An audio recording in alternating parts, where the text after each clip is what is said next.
Hello there, I'm Stuart Barker, the ISO 27001 Ninja, and this tutorial is on ISO 27001 Annex A 5.6 Contact with Special Interest Groups. And no, they're not the special interest groups you think that they are. So, how are we going to implement this to give you the maximum chance of success when it comes to ISO 27001 certification? Contact with specialist interest groups follows on from the last tutorial that we did on contact with authorities, right?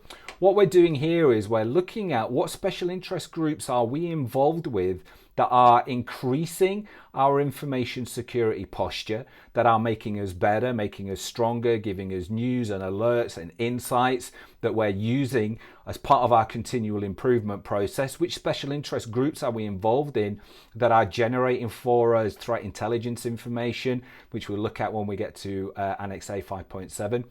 But which groups are providing us with knowledge and things that we can use that overall make us better. Now, I know that people often scratch their heads on this one, right? And they're like, oh, well, I don't really know, and I don't know how to do it. What we're going to do is we're going to identify the specialist interest groups that we are involved in, and we're going to document them. Now, examples of special interest groups. Think of anything that you are involved in as part of your job that has a link, no matter how tenuous, to information security. Are you part of developer forums?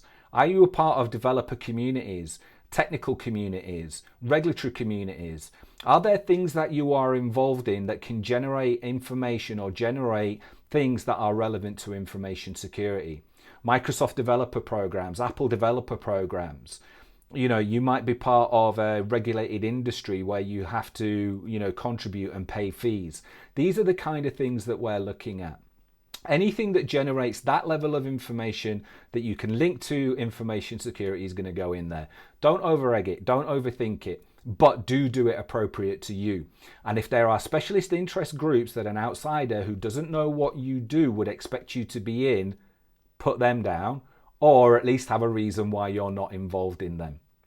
Once you've got those special interest groups documented, you're going to identify and document how often you have contact with them, what they provide to you, and you're going to be able to evidence that. So it could be the case that they send you out regular newsletters or news bulletins, or that there are forums that you attend either via web or in person. But we're going to show how we use specialist interest groups to increase our posture for information security and make our information security management system better. So what is it that the standard is looking for? I tricked you, right? Because I did the definition after I told you what you needed to do. The standard is looking for the organization should establish and maintain contact with special interest groups or other specialist security forums and professional associations. So that's what it's looking at, right? It's driving at the heart of we need to increase our knowledge and our experience, and we cannot do this alone. So that is ISO 27001 Annex A 5.6, Contact with Special Interest Groups. I am Stuart Barker. I am the ISO 27001 Ninja.